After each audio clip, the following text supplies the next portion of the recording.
So just how you would want your first day of fall camp to go. You get out there, you throw a couple balls around, you play a couple team periods, and then, oh no, your potential starting defensive tackle gets hurt in literally the last period of fall camp. We don't have necessarily an update on how severe Eddrick Houston's injury is, but we did see him get helped off the field. He could not get up under his own will and get off the field. He was taken back to the locker room and did not finish practice. Ryan Day had not talked to the trainers before he talked to us. I'm Steven, that's Stefan, and that's Andrew.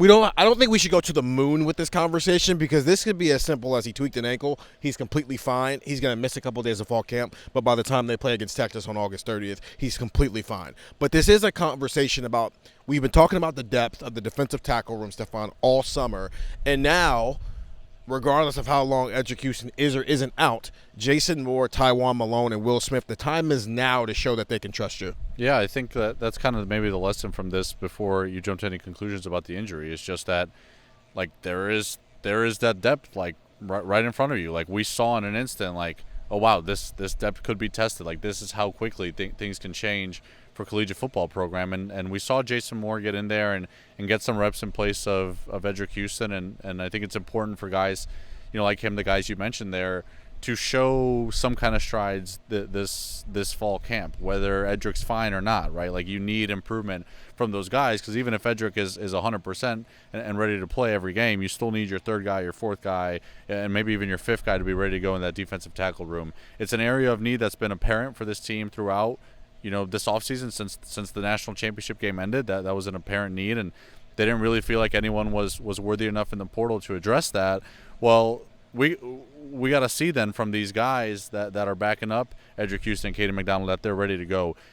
There's not a ton you can probably learn about defensive tackles during a practice without pads on, but I think the moment they get pads on and the moment we're not going to be at those practices like we were today, but we're going to still talk to coaches and talk to players.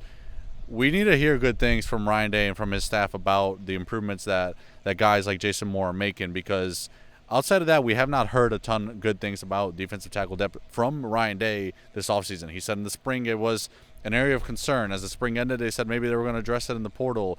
Finally, at Big Ten Media Days, we heard him mention Will Smith Jr., and it's kind of one of those things where it's like, okay, it's good that he's at least name-dropping someone, but Jason Moore is the one who had to step in there, and we haven't heard a ton about him this offseason. So regardless of what Edric's status ends up being in the coming days and coming weeks, those guys behind Edric Houston and Caden McDonald have to step up, and we just saw why it's so important today.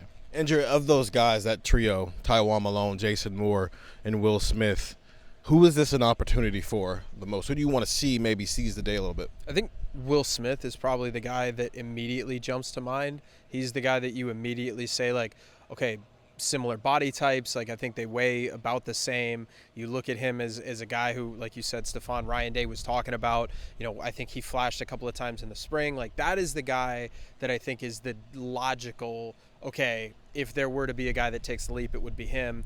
I think you want to see it from a guy like Jason Moore, because we've talked about him for 3 years, Steven and I have for sure, where it's, man, this guy walks off the bus and you're like, who is that guy? And, he's 6'6", 300 pounds. Like, that is somebody that you want on the field.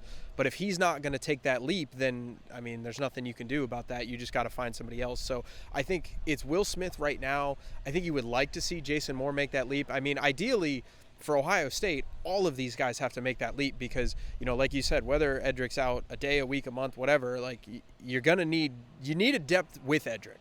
So what are you going to do without Edric? So you got to build that depth now, and it's just, if you thought that this was an issue 4 hours ago, like we all kind of did, it's certainly an issue now. This is a bit of something, nothing, or everything.